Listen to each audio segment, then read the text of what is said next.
Linha do Tempo sobre Arquitetura e a Revolução Industrial. Começamos na metade do século XVIII, aproximadamente em 1750, com o neoclassicismo, um dos períodos artísticos do historicismo, que nada mais é do que períodos com a tendência de se inspirar em épocas passadas, ocorrido na Europa e também conhecido como revivals, ou revivalistas, em português.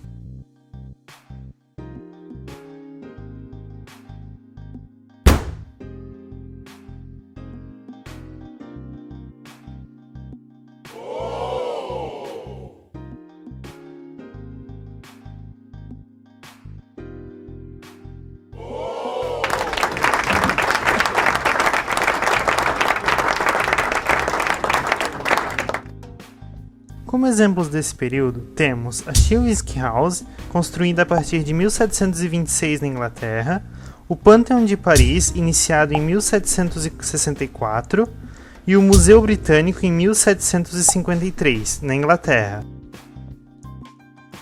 Junto com esse período, temos a Revolução Industrial, a partir de 1760, com uma série de mudanças na vida de todos, tendo início na Inglaterra devido ao isolamento geográfico principalmente, já que os outros países se preocupavam em brigar.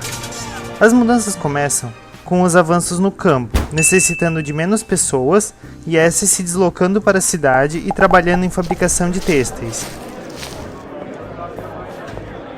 Essa transição foi se tornando mais intensa, a mudança de uma economia agrícola para uma industrial, dos campos para o centro da cidade, a substituição do que era artesanal pelo que era industrial, sendo produzido em larga escala e com preço mais reduzido. Enquanto isso, 1774, Luís XVI chega ao poder na França. 1775, Guerra da Independência nos Estados Unidos. 1776, a Declaração de Independência dos Estados Unidos. Em 1776, temos a invenção da máquina a vapor, além das melhorias que começam a ser feitas na infraestrutura. Por curiosidade, podemos citar que cerca de 80% das porcelanas se quebravam no transporte, por isso melhorias eram necessárias. Surgindo inclusive a divisão de funções entre arquitetos e engenheiros. No mais, o crescimento das cidades continuava em ritmo acelerado e desorganizado, e as indústrias seguindo as leis de eficiência e produtividade para bater a concorrência. O segundo período historicista começa por volta de 1780, é o neogótico, considerado por alguns a maior influência estilística do historicismo, e traz como objetivo reacender o estilo gótico, com ogivas, torres agulhadas, rosáceas, e principalmente na construção de igrejas, castelos, prisões e quartéis. Um exemplo bem famoso do período é a Casa do Parlamento Britânico, a Torre do Relógio, ou como é mais conhecido, o Big Ben. Ao mesmo tempo que o neogótico, começamos a ver as mudanças ocorridas na arquitetura decorrido da Revolução Industrial. É a arquitetura do ferro, tendo a primeira obra importante em 1779, uma ponte de 30 metros de vão sobre o rio Severn, um projeto de Thomas Pritchard. Enquanto isso, 1789, começa a Inconfidência Mineira no Brasil. 1792, Proclamação da República Francesa.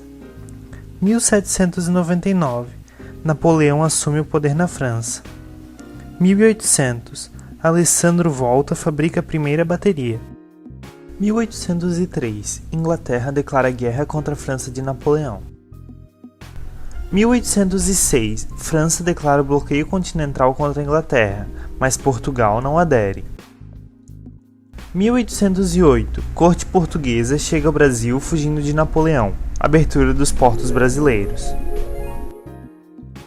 Em 1815, John Nash projetou seu pavilhão real, que serve de exemplo para a arquitetura do ferro pelo início do uso do ferro fundido em pilares, escadas, balaustradas e até mesmo domos de cobertura. Assim como serve de exemplo de arquitetura neomourisca, que trata de uma arquitetura de origem muçulmana, indiana e até mesmo islâmica. Enquanto isso, 1822, Independência do Brasil. 1825, Guerra entre Brasil e Argentina pela província Cisplatina. 1830 – Revolução Liberal na França.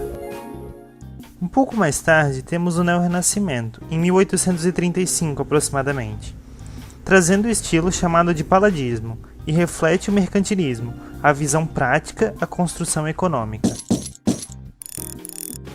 Como exemplo, Reform Club, construído em 1837 em Londres, Inglaterra. Nesse tempo, o Brasil vivia a Guerra dos Farrapos e começavam as Guerras do Ópio na China. Outro símbolo renascentista é a Biblioteca Sainte-Geneviève, do arquiteto Henri Labrouste, de 1843. Porém, esta revela um interior feito em estrutura metálica. Em 1850, observa-se o estilo neorromântico, quase sempre em motivos religiosos.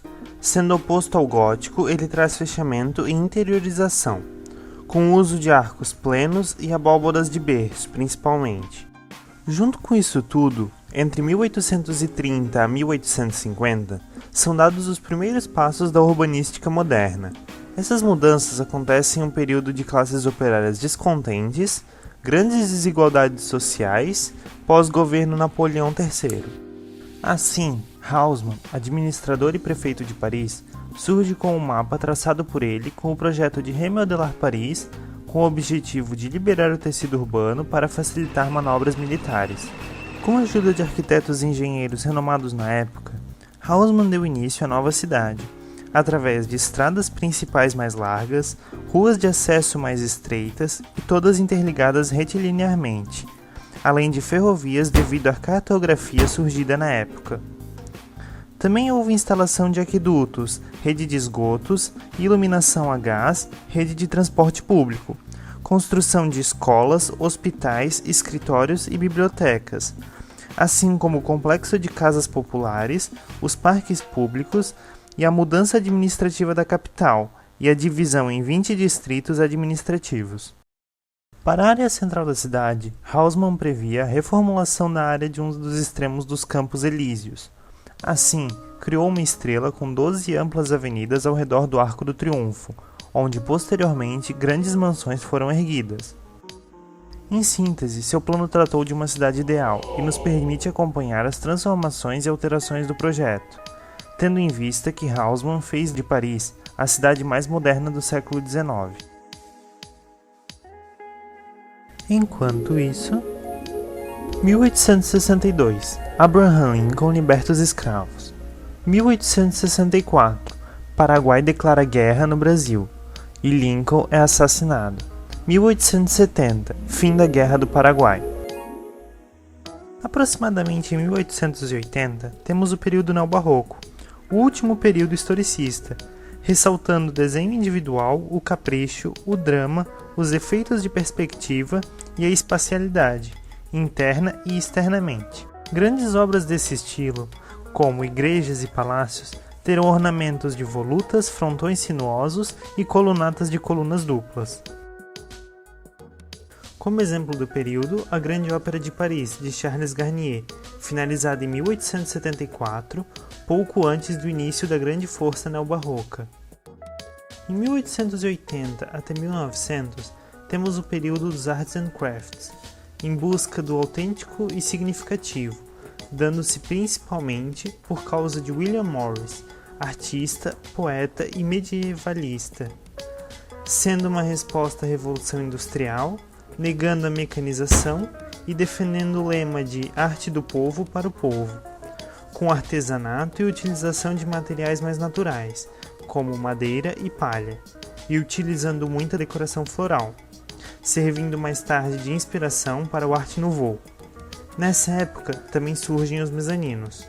Em 1890 surge o estilo internacional de arquitetura, conhecido como Art Nouveau, e pode ser considerado como a transição entre o historicismo e o modernismo, voltando a valorizar o artista e utilizando o ferro e o vidro principalmente, trazendo com o ferro leveza em peças delgadas, além de muitos detalhes, e com o vidro muitos vitrais e clarabóias. A Casa de Major Pessoa, em 1907, do arquiteto Francisco Augusto da Silva Rocha, em Portugal, serve como exemplo. No fim do século XIX, começaram a surgir as primeiras teorias do urbanismo moderno. Podemos dividi-lo em 4 categorias. Modelo progressista, caracterizado pela ciência técnica na solução de problemas, e defensores desse modelo urbano são Le Corbusier e Walter Gropius. Temos o modelo naturalista, a qual a arquitetura está ligada com a natureza. Um exemplo desse modelo é a Casa da Cascata, de Frank Lloyd Wright. O modelo culturalista, cuja preocupação é a cidade histórica.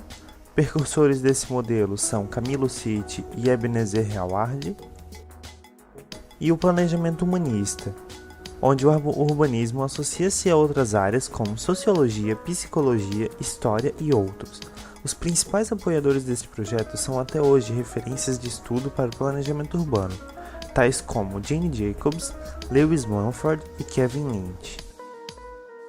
Camilo Sitti, culturalista, como arquiteto e historiador, foi o autor do estudo urbanístico Construção das Cidades segundo seus princípios artísticos, e tinha como objetivo defender a história das cidades, preservando-a, sendo contra o planejamento previsto por Haussmann e as transformações de Viena, usando a história e tudo o que já existia como partido de seus projetos. Para ele, não se devia perder a história, que nada mais era que a identidade da cidade. Segundo ele, o indivíduo deveria viver a cidade de modo a se surpreender pelas características históricas, além da concentração nas praças e espaços públicos. Camilo chamava esses espaços urbanos de espaços positivos. Sua preocupação com a destruição da cidade lhe permitiu fazer estudos sobre aqueles pequenos vazios resultantes dos edifícios. Para Camilo, a existência das praças como parte integrante da cidade era extremamente importante. Uma praça é como um quarto, deve formar um espaço fechado. Ou as esculturas abandonam cada vez mais as praças e as ruas para se fecharem nas prisões de arte chamadas museus. Enquanto isso, 1889, Proclamação da República no Brasil.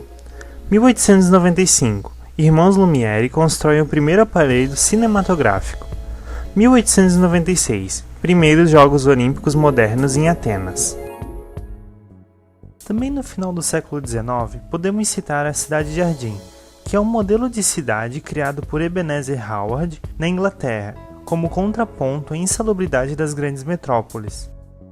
Esse planejamento urbano foi primeiro apresentado em forma de um livro, chamado Garden Cities of Tomorrow, que posteriormente deu origem a uma associação entre Howard, Cadbury e Lever, para a construção do novo modelo da cidade.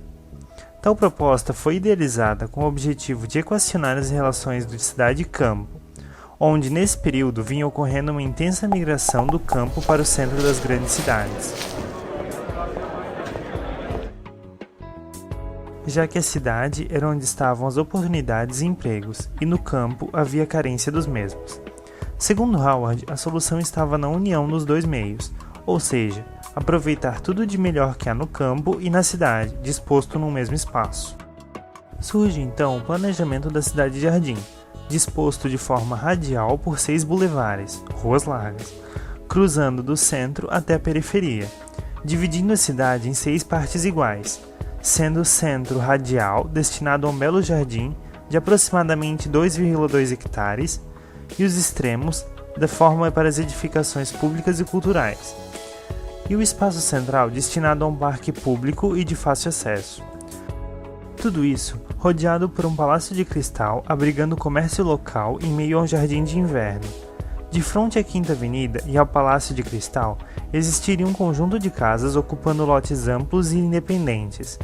A cidade total abrigaria uma população de aproximadamente 30 mil habitantes na cidade e 2 mil no setor agrícola. A grande avenida, de 128 metros de largura, dividiria em 2 partes e concentraria mais um grande parque em seu meio, além de escolas públicas e igrejas.